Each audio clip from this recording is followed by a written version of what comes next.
శ్రీ గురుభ్యో నమ. బ్రహ్మర్షి పితామహ పత్రిజీ గారికి నా ఆత్మ ప్రణామములు. తటవర్తి వీరరాఘవరావు సారికి, రాజలక్ష్మి మేడం గారికి నా ఆత్మ ప్రణామములు. ఆత్మస్వరూపులందరికీ నా ఆత్మ ప్రణామములు.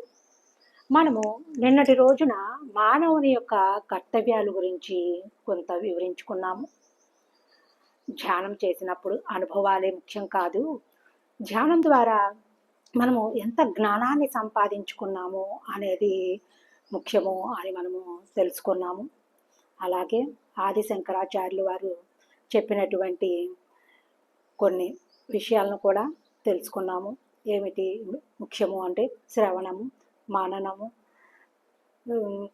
తర్వాత నిధిధ్యాసతో పాటుగా మనము అంతర్శుద్ధి చేసుకుని సాధనా చతుష్టయాన్ని కూడా పాటించాలి అని తెలుసుకున్నాము.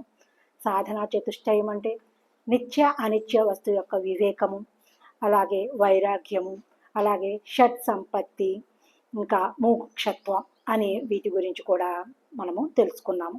అలాగే సాధకుడు ఇంకా కొన్ని విషయాలు తెలుసుకోవాలని కూడా మనం చెప్పుకోవడం జరిగింది.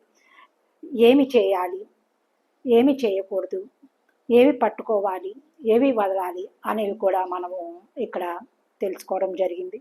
అలాగే మానవుని యొక్క 6 కర్తవ్యాలు అని కూడా మనము నిన్నటి రోజున చెప్పుకున్నాము. అవి ఏమిటంటే గుర్తుంచుకోవలసినవి, తెలుసుకోవలసినవి, చేయవలసినవి, వదలవలసినవి, గమనించవలసినవి, ఉండవలసినవి అని కూడా మనము నిన్నటి రోజున చెప్పుకున్నాము. అయితే ఈరోజు మనము ఆ 6 కర్తవ్యాల్లో 3 మాత్రము ఈరోజు మనము తెలుసుకుందాము. ముందుగా మనం ఏం చెప్పుకున్నాము? గుర్తుంచుకోవలసినవి అని చెప్పుకున్నాము. మరి మనము ఏమి గుర్తుంచుకోవాలి అంటే ముఖ్యంగా భగవంతుడు మనకు ఇచ్చిన వాటిని గుర్తుంచుకోవాలి.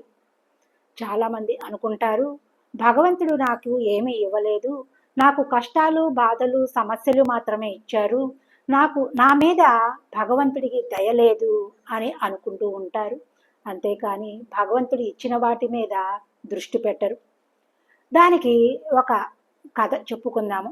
ఒక ఊరిలో ఒక అతను రోజు ప్రతినిత్యము అనుకుంటూ ఉంటాడంట, భగవంతుడికి దయలేదు, నాకు అన్ని కష్టాలు, సమస్యలు, బాధలే ఇచ్చాడు అని రోజు అనుకుంటూ ఉంటాడంట. అయితే ఒకరోజు అతను అనుకుంటూ ఉంటున్నప్పుడు దారిలో వెళ్తున్న అతని పక్కనే వెళ్తున్న ఒక యోగి వినడం జరిగి, నీకు భగవంతుడు ఏమీ ఇవ్వలేదు అంటున్నావు, అన్ని కష్టాలు, బాధలే ఇచ్చాడు అంటున్నావు కదా, నీవు భగవంతుడు ఇచ్చిన వాటిని గుర్తించటం లేదు అని చెప్పారట. లేదు, నాకు భగవంతుడు ఏమీ ఇవ్వలేదు అన్నారట. అన్నప్పుడు అయితే నీకు భగవంతుడు ఏమీ ఇవ్వలేదు కాబట్టి నీకున్న ఆ 2 కళ్ళు నాకు ఇచ్చేయి అన్నారంట. అంటే అమ్మో, ఆ కళ్ళు ఇచ్చేస్తే నాకు చూడటానికి అవ్వదు కదా, నేను ఈ ప్రపంచాన్ని ఎలా చూస్తాను అన్నారట. లేదు, నీకు 1,00,00,000 రూపాయలు ఇస్తాను, నువ్వు చక్కని ఒక మేడ కట్టుకొని దానిలో నివసించవచ్చు అన్నారట. నాకు కళ్ళే లేనప్పుడు ఇంకా ఆ మేడలో ఉండి నేను ఆ మేడని ఏమి చూసుకోగలుగుతాను, మీరు 1,00,00,000 రూపాయలు ఇచ్చినా సరే నా కళ్ళను మీకు ఇవ్వను అన్నారంట. సరే, నీకున్న ఆ చెవుల్ని ఇచ్చేసైపోని, వింటున్నావు కదా, ఆ చెవుల్ని ఇచ్చేసైపోని అని అన్నారట. అమ్మో, నేను చెవులు ఇచ్చేస్తే నేను ఎలా వినగలుగుతాను, నేను ఆ చెవులు ఇవ్వను అన్నారట. లేదు, నేను నీకు 1,00,00,000 రూపాయలు ఇస్తాను, ఇచ్చేయి అన్నారట. కళ్ళున్నాయి కదా, మేడ కట్టుకుని ఆ మేడలో ఉండిపోవచ్చు కదా అన్నారట. లేదు, నేను ఆ చెవులు లేను, నాకు కావాల్సిందే, నేను ససేమిరా ఇవ్వను అని అన్నారట. పోనీ ఆ కాళ్ళు ఇచ్చేయి, పోనీ ఆ చేతులు ఇచ్చేయి అని అడిగారట. ఏవి అడిగినా కూడా ఇవ్వను, మీరు 1,00,00,000 రూపాయలు ఇచ్చినా సరే నేను ఇవ్వను, అవి లేకుండా నేను ఉండలేను, నేను జీవనం సాగించలేను అని చెప్తారట.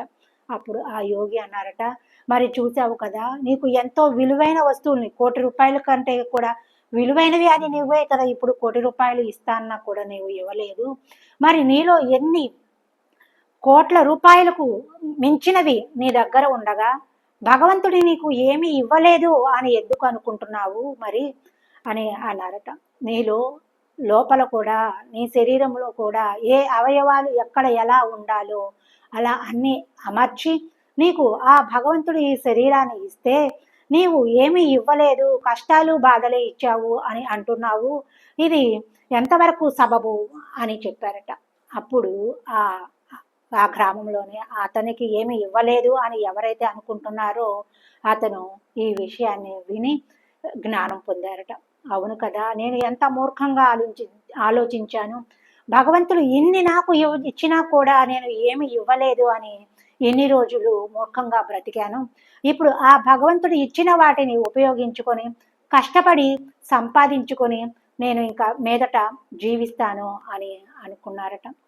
అలాగే భగవంతుడు మనకు ఎన్నో ఇచ్చారు, పంచభూతాలను ఇచ్చారు, భూమి, నీరు, అగ్ని, వాయువు, ఆకాశం.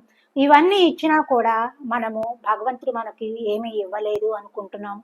ఇన్ని ఫ్రీగా ఇచ్చారు, మనము ఒక గాలికి బిల్లు కడుతున్నామా, భూమికి బిల్లు కడుతున్నామా, ఆకాశానికి బిల్లు కడుతున్నామా, దేనికి బిల్లు కడుతున్నాము? బిల్లు మనము దేనికి బిల్లు కట్టడం లేదు. శ్వాస లేనిదే మనము కొద్దిసేపు కూడా ఉండలేము. అటువంటి శ్వాసకు మనము బిల్లు కడుతున్నామా? లేదు కదా. ఎన్నో మనము భగవంతుడి నుండి ఫ్రీగా పొందుతున్నాము, వేటికి బిల్లు కట్టడం లేదు. అయినా కూడా మనము ఒక్కసారి కూడా రోజులో ఒక్క రోజు కూడా మనం ఆ భగవంతునికి ఇన్ని ఇచ్చిన ఆ భగవంతునికి మనము కృతజ్ఞతలు అనేది తెలియచేస్తున్నామా? ధన్యవాదాలు తెలుపుకుంటున్నామా? ఆ నీటిని వాడుతున్నప్పుడు కానీ, ఆ శ్వాసను తీసుకుంటూ ఉంటూ కూడా, ఈ భూమి మీద నడుస్తూ కూడా మనము ఒక్కదానికి కూడా, అలాగే ఆ సూర్యరశ్మి యొక్క వేడి వల్ల మనము ఎన్నో పనులు చేసుకుంటూ కూడా మనము ఒక్కదానికి కూడా మనము బిల్లు కట్టడము లేదు, ఒక్కదానికి కూడా కృతజ్ఞతలు కూడా చూపించటం లేదు. పైగా భగవంతునికి దయ లేదు అని ఆయన మీద అబాండాలు వేస్తున్నాం. ఇది ఎంతవరకు కరెక్టు? ఆ నీరు ద్వారా మనకి వర్షాలు పడుతున్నాయి, పంటలు పండుతున్నాయి, దాహం తీర్చుకుంటున్నాము. అయినా కూడా మనము ఆయనకి ఏ మాత్రము కూడా కృతజ్ఞతతో ఉండడం లేదు అని మనము గమనించుకోవాలి, గుర్తుంచుకోవాలి. ఇంకా రెండవది తెలుసుకోవలసినది, మనము ఏమి తెలుసుకోవాలి?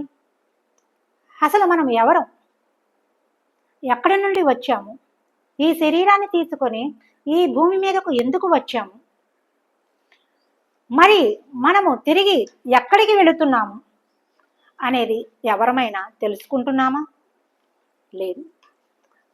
మరి ఎందుకు తెలుసుకోవడం లేదు అంటే అజ్ఞానమే దీనికి కారణం. మన జీవితంలోకి ఒక సద్గురువు రాకపోవడమే దీనికి కారణం. ఇవన్నీ తెలియాలంటే మనము ధ్యాన సాధన చేయవలసింది, మన జీవితంలోనికి సద్గురువు రావాల్సింది.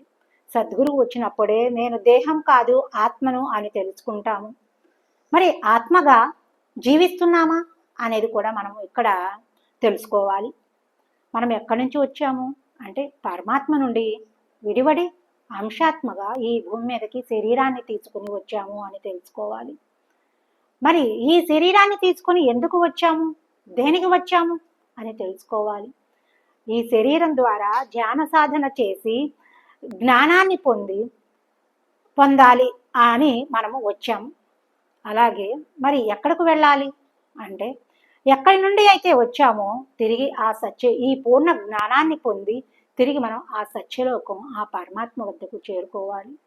మరి మన గమ్యం ఏమిటి అంటే సత్యలోకం చేరుకోవడమే. మన లక్ష్యం ఏమిటి అంటే మనము దేహం కాదు, మనం ఆత్మ అని తెలుసుకోవడం. అలాగే ధ్యాన సాధన చేస్తూ జ్ఞానాన్ని, పూర్ణ జ్ఞానాన్ని పొందడం, అదే మన లక్ష్యము. తిరిగి సత్యలోకం చేరుకోవడం అనేది మన యొక్క గమ్యం. మరి ఇదన్నీ మనం తెలుసుకుంటున్నామా? లేదు. మరి ఇవన్నీ కూడా మనం తెలుసుకోవాలి.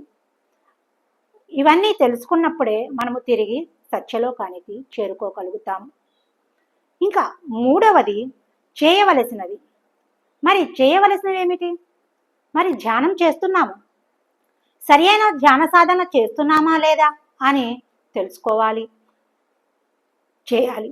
సరి అయిన సాధన చేస్తున్నామా లేదా అని తెలుసుకుని ఆ సాధన చేయాలి. అలాగే మరి మన జ్ఞానాన్ని, సాధన ద్వారా జ్ఞానాన్ని పొందుతున్నామా లేదా అని తెలుసుకుని జ్ఞానాన్ని పొందాలి. ఎందుకంటే మనము ఆ జ్ఞానం మనతో కూడా వచ్చేది ఆ జ్ఞానమే. కాబట్టి మనము చేయవలసింది ధ్యాన సాధన మరియు జ్ఞానాన్ని సంపాదించుకోవడమే. మరి మన గురువు గారు పత్రిజీ వారు కూడా అదే చెప్పేవారు. నీవు ధ్యానం నేర్చుకుంటే, ఈరోజు ధ్యానం నేర్చుకుంటే నీవు రేపటికి ఏమి తెలుసుకున్నావు ఆ ధ్యానం ద్వారా అని నీవు ఎంత తెలుసుకుంటే అంత, చీమ తలకాయ అంత తెలుసుకున్నా కూడా అది పక్కవారికి చెప్పు, ఎదుటి వారికి చెప్పు అన్నారు. నీవు ఏమి తెలుసుకున్నావో అది ఎదుటి వారికి పంచాలి. నీవు మొదటి రోజు అఆలు నేర్చుకుంటే తిరిగి వెంటనే పొరుగు వారికి ఆ అఆలే నేర్పించు. లేదు ఈ నేర్చుకుంటే ఆ ఈ కూడా నేర్పించు. ఇలా నీవు ఏది నేర్చుకుంటే అది ఇతరులకు నేర్పించు అని గురువు గారు పత్రిజీ గారు మనకి చెప్పేవారు. మనం అది తెలుసుకోవాలి, ఆ పనులు చేయాలి. అలాగే మనము నేర్చుకున్న జ్ఞానాన్ని మనము ఇతరులకు పంచాలి. మనము ఏది పంచితే అది తిరిగి మనకు పెంచబడుతుంది. మనం ఇలా ఇతరులకు జ్ఞానాన్ని బోధిస్తూ ఉంటే మనము కూడా ఎదుగుతూ ఉంటాం. అలాగే మనకు సమయం ఉంటే సమయాన్ని ఇవ్వాలి ఇతరులకు. మన వద్ద వాక్కు ఉంటే వాక్కు ఇవ్వాలి. మన వద్ద ధనం ఎక్కువగా ఉంటే ధనాన్ని ఇతరులకు ఇవ్వాలి. మన వద్ద ఇటువంటి నేర్చుకున్న ధ్యానము జ్ఞానము ఉంటే అది ఇతరులకు పంచాలి. లేదంటే దానికి ఎటువంటి ఉపయోగము విలువ లేదు. పంచితేనే పెంచబడుతుంది అని మనము ఇక్కడ తెలుసుకొని ఆ పనులను మనము చేయాలి. అలాగే తటవర్తి రాజలక్ష్మి మేడం వారు ఒకసారి ఒక ఓల్డేజ్ హోమ్కి వెళ్ళారట. వెళ్ళినప్పుడు వారితో ఆ మాటలు ఈ మాటలు మాట్లాడుతూ ఒకసారి వారితో కలిసి భోజనం చేసి కూడా వారితో కూర్చున్నప్పుడు వారు అన్నారట, వారి ముఖాల్లో అంత బాధ కనిపించిందంట మేడం గారికి. మీరు ఎందుకు అంత దిగాలుగా ఉన్నారు, మీరు చాలా అదృష్టవంతులు కదా అన్నారట. అదేమిటండి, మేమేమి అదృష్టవంతులము, ఇలా ఓల్డేజ్ హోమ్లో ఉన్నాము, మేము ఎలా అదృష్టవంతులం అవుతాము అని అన్నారట. అన్నప్పుడు రాజలక్ష్మి మేడం వారు అన్నారట, లేదు మాకంటే కూడా మీరే అదృష్టవంతులు అన్నారట. మీకు ఇక్కడ హాయిగా భోజనం పెడుతున్నారు, హాయిగా కూర్చున్నారు, మీకు కావలసినంత సమయం ఉంది. ఎవరు కూడా అదే కనుక మీరు ఇంట్లో ఉంటే ఈ ముసలి వాళ్ళకి తిండి పెట్టడమే వృధా అనుకుంటారు, ఆ పని ఈ పని చేయమని చెప్తారు. మీకు ఇక్కడ ఉండడం వల్ల ఎటువంటి పని ఉండదు, హాయిగా ఎంతో సమయం ఉంటుంది మీకు, మిమ్మల్ని అనేవారు కూడా ఉండరు, మీరు బాధపడవలసిన అవసరం కూడా లేదు. సమయానికి పెడతారు, చేయవలసిన పనులు ఏమైనా ఉంటే చిన్న చిత్తగా మీరు చేయగలిగిన పనులు మాత్రమే చేసుకుంటారు.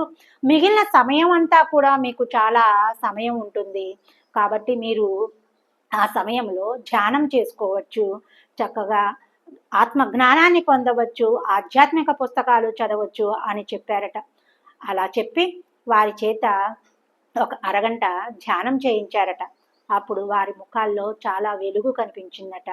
నిజమే మేడం, మీరు చెప్పింది, ఈ అరగంట ధ్యానము చేస్తే మాకు ఎంతో ఆనందంగా ప్రశాంతంగా అనిపించింది అని చెప్పారట. అందుకని అప్పుడు మేడం వారు చెప్పారట, మీరు ప్రతిరోజు కూడా ఉదయం సాయంత్రము తప్పకుండా ధ్యానం చేసుకోండి. మీకు ఇది చాలా అనుకూలమైన వాతావరణం, చాలా చక్కని సమయం మీకు ఇవ్వబడింది. ఆ భగవంతుడు మీకు ఈ అవకాశాన్ని ఇచ్చారు. కాబట్టి మీరు ప్రతిరోజు ధ్యానం చేసుకోండి, అదే మీకు ఉపయోగపడుతుంది అని చెప్పారట. అదండి, మనము ఈ ప్రాపంచిక సేవలు చేసినా దాంతోపాటు ఈ ఆధ్యాత్మిక సేవలు కూడా చేయాలి. కొందరు అన్నదానం, వస్త్రదానం ఇటువంటివి చేస్తారు, కానీ వాటి వల్ల పుణ్యమే వస్తుంది, కానీ తిరిగి మరలా జన్మే లభిస్తుంది, కానీ మరి ఎటువంటి ఉపయోగం ఉండదు. అదే కనుక నీవు ధ్యాన సాధన చేసి ఆత్మ జ్ఞానాన్ని పెంపొందించుకునే మనము ఆత్మ సేవలు చేస్తూ ఈ జ్ఞానాన్ని ధ్యానాన్ని మనము ఇతరులకు పంచితే మనకు జన్మలు తగ్గుతూ వస్తాయి, మన ఆత్మ ఎదుగుదల అనేది జరుగుతుంది. కాబట్టి మై డియర్ ఫ్రెండ్స్, మనమందరము కూడా ఇటువంటివి చేస్తూ ఉండాలి. ఈ జ్ఞానాన్ని మనము సంపాదించుకోవాలి. ఈ జ్ఞానమే మనతో కూడా వస్తుంది కాబట్టి. ఇదండి, ఈ జ్ఞానాన్ని తటవర్తి రాజలక్ష్మి మేడం వారు మనకు అందించారు. నేను కూడా మీతో ఈ జ్ఞానాన్ని పంచుకున్నాను. ధన్యవాదములు. Thank you. మీకు ఇటువంటి సందేశాలు, జ్ఞాన సందేశాలు మీకు నచ్చినట్లయితే తెలిసిన వారికి తెలియచేయండి, లైక్ చేయండి, షేర్ చేయండి, సబ్స్క్రైబ్ చేయండి. ధన్యవాదములు. Thank you.